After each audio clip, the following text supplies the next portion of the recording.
अगर आप भी बिना कुछ सोचे समझे अपने घर में रखे पुराने फोन को कबाड़ी वाले को बेच देते हैं तो अब सावधान होने की जरूरत है, क्योंकि अब यही करना आपके लिए बड़ी मुसीबत बन सकता है। बिहार के कटिहार जिले से एक चौंकाने वाली खबर सामने आई है, जहां बिहार एसटीएफ और उत्तर प्रदेश पुलिस की संयुक्त कार्यवाही में एक ऐसे आरोपी की गिरफ्तारी हुई है जिस पर अंतरराज्यीय साइबर अपराध से जुड़े गंभीर आरोप लगे हैं। गिरफ्तार आरोपी की पहचान जो है इश्तियाक आलम के रूप में हुई है, जो कटिहार के रौतरा थाना क्षेत्र के हथिया दियारा स्थित लैला चौक पर प्लास्टिक सामान की दुकान चलाता था। पुलिस के अनुसार जो है इश्तियाक आलम लंबे समय से एक संदिग्ध गतिविधि से संलिप्त था।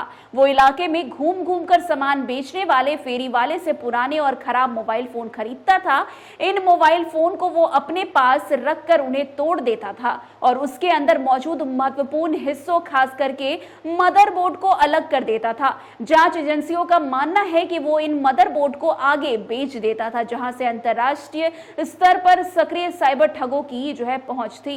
कटिहार के पुलिस अधीक्षक ने जो है इस मामले में जानकारी देते हुए बताया कि शुरुआती जांच में आशंका जताई जा रही है कि इन मोबाइल मदरबोर्ड में मौजूद डेटा का इस्तेमाल साइबर अपराधों के लिए किया जा रहा था। पुराने फोन से जो है कई बार उपयोगकर्ताओं का निजी डेटा जो है उनके सारे संपर्क सूची और अन्य संवेदनशील जानकारी रह जाती है, जिसे हटाए बिना ही लोग फोन बेच देते हैं। ऐसे में इन डेटा का दुरुपयोग कर ठगी, ऑनलाइन फ्रॉड और अन्य साइबर अपराध को अंजाम दिया जाता है। इस पूरे मामले में उत्तर प्रदेश पुलिस की भूमिका महत्वपूर्ण बताई जा रही है। सूत्रों के अनुसार उत्तर प्रदेश में चल रही किसी साइबर क्राइम जांच के दौरान जो है इश्तियाक आलम का नाम सामने आया था। इसी आधार पर उत्तर प्रदेश पुलिस ने बिहार एसटीएफ से संपर्क किया और फिर संयुक्त रूप से इस कार्यवाही को अंजाम दिया। इसके बाद टीम ने जो है कटिहार पहुंचकर स्थानीय पुलिस के सहयोग से आरोपी को जो है गिरफ्तार कर लिया है। हालांकि स्थानीय स्तर पर इस गिरफ्तारी ने लोगों को हैरान कर दिया है। लैला चौक के आसपास रहने वाले लोगों का कहना है कि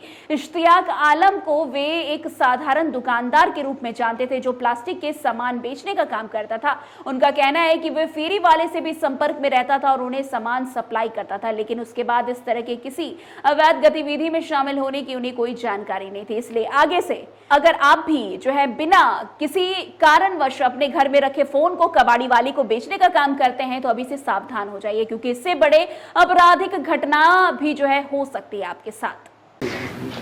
इश्तियाक आलम की गिरफ्तारी हुआ है, आप लोग स्थानीय क्या जानते हैं? हम लोग यही जान रहे थे, जो यहाँ पे कबाड़ी का जो मैंने गमला उमला जो भी प्लास्टिक का सामान बिकता है, तो कुछ पता नहीं, सिविल ड्रेस में आया था तो हम लोग को पता नहीं था। हमसे कोई आया होगा खरीदारी करने के लिए, तो उसके बाद कुछ देर हम लोग को बाद आधा घंटा बाद पता चलता है कि उसको उठा के लेके चल गया।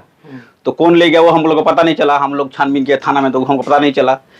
तब फिर 2-3 घंटा बाद पता चला जो यूपी से आया था एसटीआई का टीम का, कौन बोलता हम लोग पता नहीं, वो उठा के ले गया। इसके अलावा हम लोग को और कुछ पता नहीं है। क्या चीज बेचता था वो? तो जैसे गांव घर में नहीं बेचता गमला उमला प्लास्टिक का, हाँ। उसका धंधा ये लोग करते थे, जो खरीद के ये लोग मार्केट से गुलाबाग से लाके यहाँ बेचते थे फेरी वाले को। मोबाइल भी खरीदारी करता? मोबाइल के बारे में हम लोग ने मोबाइल नहीं देखे यहाँ पे। मोबाइल अगर मान लिया एक फेरी वाला कोई को दे दिया हो तो अलग बात है, लेकिन हम लोग मोबाइल नहीं देखे उसके पास।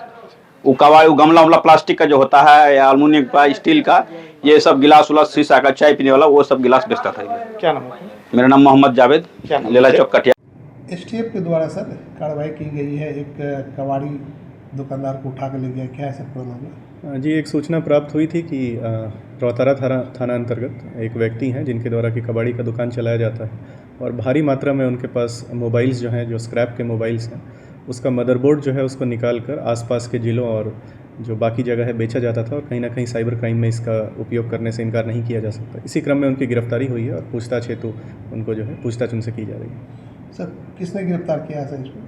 जी, एक संयुक्त गिरफ्तारी है जिसमें कि बाहर से भी टीम आई थी और केस भी उनके ऊपर बाहर में भी दूसरे राज्य में भी केस हो रखा है, उसी के तहत उसमें गिरफ्तारी हुई। सर इंटरनेशनल लिंकिंग की सर आ रही है? जी, इसमें इंटरनेशनल लिंकिंग की सूचना है और इसी के तहत हम लोग पूछताछ भी कर रहे हैं, क्योंकि साइबर क्राइम एक अन्य राज्यों में भी जो है इनके द्वारा साइबर क्राइम किया जा रहा था या साइबर क्राइम में सहयोग किया जा रहा था। तो एक इंटरनेशनल और नेशनल लेवल पे ये गैंग चल रहा था, जिसकी पूछताछ हम लोग कर रहे हैं।